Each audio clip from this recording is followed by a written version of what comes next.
बिस्मिल्लाहिर्रहमानिर्रहीम। कैसे हैं आप सब लोग? हमारी पिछली जो वीडियो थी सेक्शन 10 के ऊपर पे काफी अच्छा रिस्पांस आया। आज जो है हम सेक्शन 11 पर डिस्कशन करेंगे अमेंडमेंट के साथ, क्योंकि सेक्शन 11 में अमेंडमेंट के बाद, अमेंडमेंट एक्ट 2016 के बाद जो फर्स्ट पैराग्राफ था banking financial institution recovery ordinance का, उसको सब्स्टिट्यूट किया गया है। जब उसको सब्स्टिट्यूट किया गया है तो लिहाजा अब हमारे पास जो पैराग्राफ, फर्स्ट पैराग्राफ होगा, वो पैराग्राफ होगा जो कि अमेंडमेंट एक्ट में है।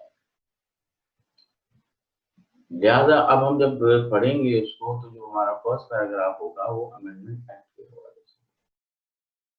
तो अभी हम स्टार्ट करते हैं और मैं आपको स्क्रीन शेयर कर रहा हूँ ताकि आप भी उसको पढ़ सकें, अगर आपके पास बुक है या नहीं है। ये सेक्शन 11 का 11 of the financial institution recovery ordinance 2001। Amendment भी पढ़ देता हूँ ताकि आपको एक पॉइंट ऑफ व्यू क्लियर भी हो जाए कि amendment of section 11 ordinance 2001 in the said ordinance in section 11 for subsection 1 the following shall be substituted। तो जो हमारे पास प्रीवियस जो था जिस शेप में 2001 का ऑर्डिनेंस, उसमें ये फर्स्ट पैराग्राफ मैंने यहाँ सब्स्टिट्यूट भी कर दिया है आप लोगों की आसानी के लिए। अब हम इसको इस तरह से पढ़ेंगे। The banking code, if the banking code on consideration of affidavit under oath by a customer supported by certificate of a chartered accountant on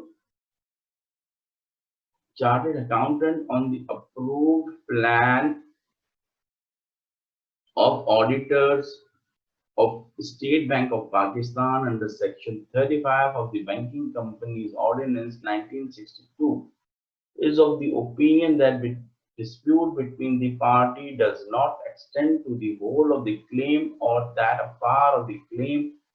is either undisputed or is clearly due, or that the dispute is mainly limited to the part of the principal amount of the finance or to any other amount relating to the finance market. It shall, while granting leave and framing issue with respect to the disputed amount, pass an interim decree in respect of that part of the claim which relates to the principal amount and which appears to be payable by the defendant to the printer। यहाँ जो तब्दीली एक formation में की गई है वो तब्दीली एफिडेविट के हवाले से है कि एक एफिडेविट डिफेंडेंट फाइल करेगा जो कि स्टैंडर्ड चार्टर्ड जो ऑडिटर्स होते हैं जो बैंक के अप्रूव पैनल पे भी होते हैं as per section 35 of the banking companies ordinance. तो बैंकिंग कंपनीज ऑर्डिनेंस 1962 का जो सेक्शन 35 है वो पर्टेन करता है ऑडिट से। वो भी मैं आपको स्क्रीन शेयर कर रहा हूँ ताकि वो भी आपको क्लियर हो जाए कि सेक्शन 35 जो है वो क्या है। Section 35 of the banking companies ordinance जो है, the balance sheet and profit and loss account prepared in accordance with the section 34 shall be audited by a person who is duly qualified under the Chartered Accountant Ordinance of 1961 or any other law for the time being in force to be an auditor of company and is born on the panel of auditors maintained by State Bank of Pakistan for the purpose of audit of banking companies. The State Bank of Pakistan shall classify the panel of the auditors who maintain in the different categories for different banks, companies, keeping in view this scope of and size of such banking companies. An auditor shall hold office for a period 3 years, shall not be removed from the office before the expiry of that period except the prior approval of the state bank. तो ये सिर्फ मैंने आपके लिए जो पढ़ा या इस वीडियो में शामिल किया वो सिर्फ इसलिए क्योंकि ये नई एक चीज टर्म आई है और इस टर्म को भी हमें पता होना चाहिए कि section 35 of banking companies ordinance क्या है। Section 35 of banking companies ordinance को अटेंड करता है ऑडिट से, और ऑडिट के हिसाब से अब यहाँ जो एक नई जो इस्तेलाह यूज हुई है, क्योंकि हमने इससे प्रीवियस में जब हम पढ़ रहे थे financial institution recovery ordinance section 11, तो जो सेक्शन 11 था उस वक्त का उसका पहला पैराग्राफ ये था, if the banking code on consideration of the contents of plaint, the application for leave to defend of the defendant and the reply therein is of the opinion that the dispute between the party does not extend to file the whole claim, or the part of the claim is either undisputed or is clearly due, or that the dispute is mainly limited to the part of the principal amount of the finance or to any other amount relating to the finance, it shall, while granting leave and framing issues with respect to the disputed amount, pass an interim decree in respect of that part of the claim which relates to the principal amount and which appears to be payable by the defendant to the plaintiff. Previously हमारे पास अब ये paragraph था first, अब जो है amendment आने के बाद अब हमारे पास पैराग्राफ ये हो गया। इस पैराग्राफ को और उस पैराग्राफ को कंपेयर करने का सिर्फ और सिर्फ मकसद ये था जो आपके सामने रखने का, वो ये है कि पैराग्राफ वही सेम है, इसमें सिर्फ जो तब्दीली की गई है वो ऑडिटर के हवाले से, वो ऑडिट के हवाले से है, और उसमें section 35 of banking companies ordinance का रेफरेंस दिया गया है कि अगर defendant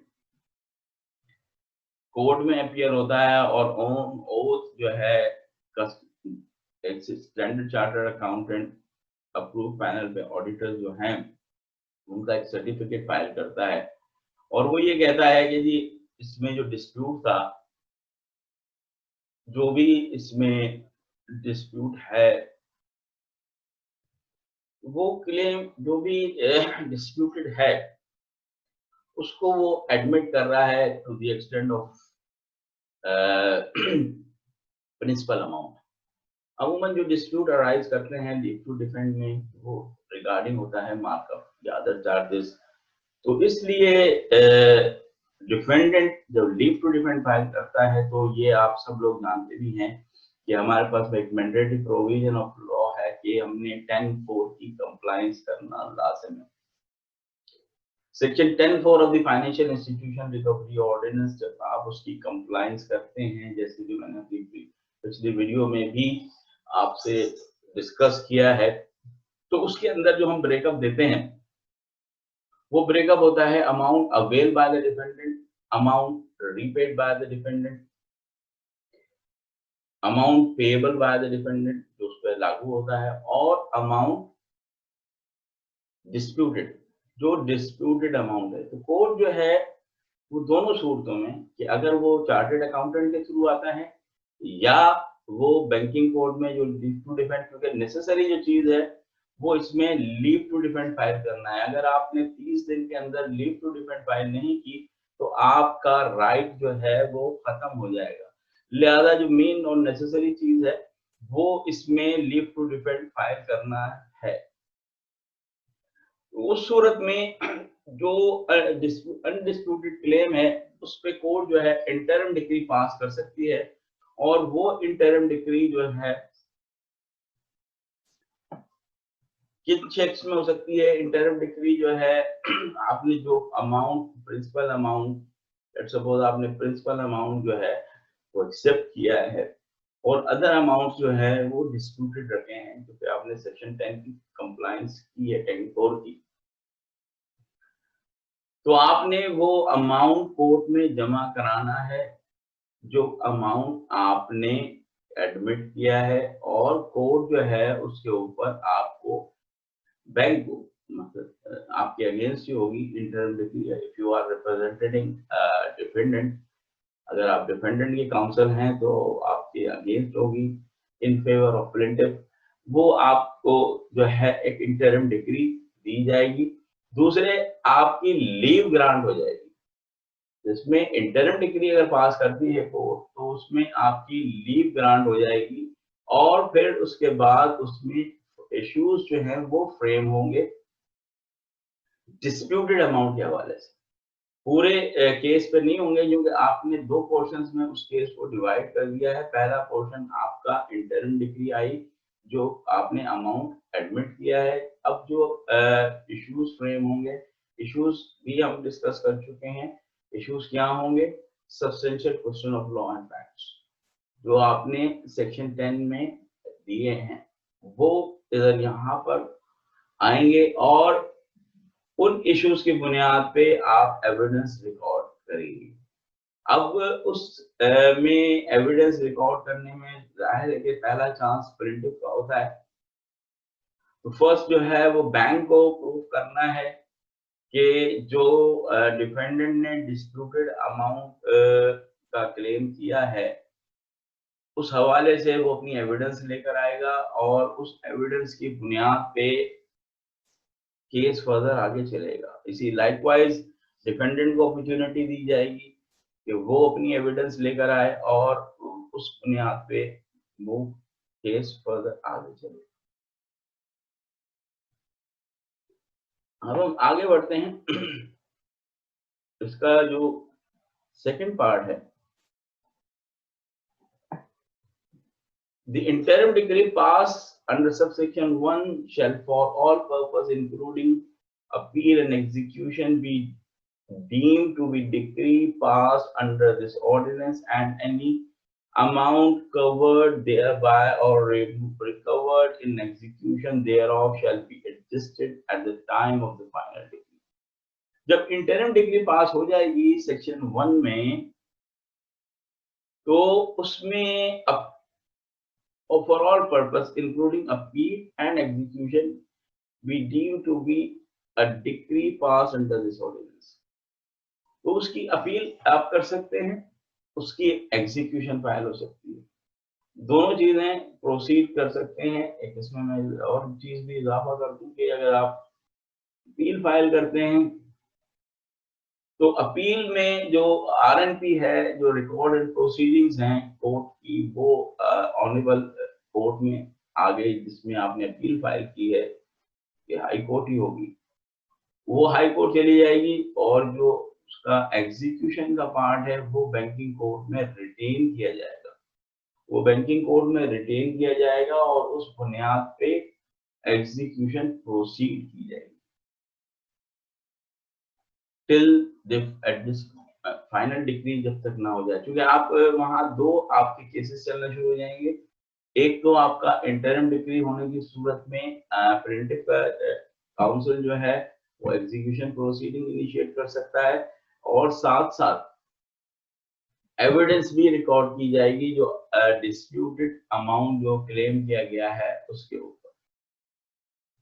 provided that it shall open to the banking court notwithstanding the pendency of an appeal to modify in a part or in a whole or reverse the term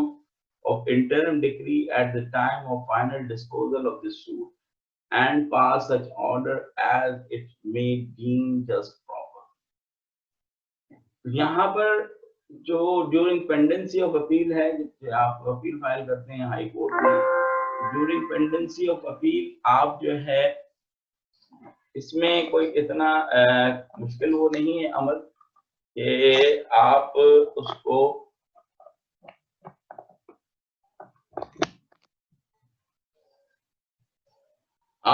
ना कर सकें। इसमें बहुत ही आसानी है कि हम जो है जब अपील हम फाइल करते हैं ऑनरेबल हाई कोर्ट में,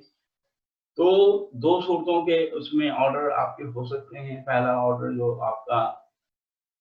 डिग्री जो इंटरम पास हुई है, अगर आप ये साबित कर सकें कि जी ये गलत पास हुई है, तो वो मॉडिफाई भी हो सकती है, या to the extent of certain part की जो आपने क्लेम किया है उसका कुछ पार्ट सही है, कुछ पार्ट गलत है, तो इस तरह से ये चीजें मॉडिफाई हो सकती हैं। तो उसको मद्देनजर रखते हुए बैंकिंग कोड जो है वो अपनी डिग्री को मॉडिफाई भी कर सकती है। और provided that neither the banking code nor high court acting under subsection 3 of subsection 22 shall stay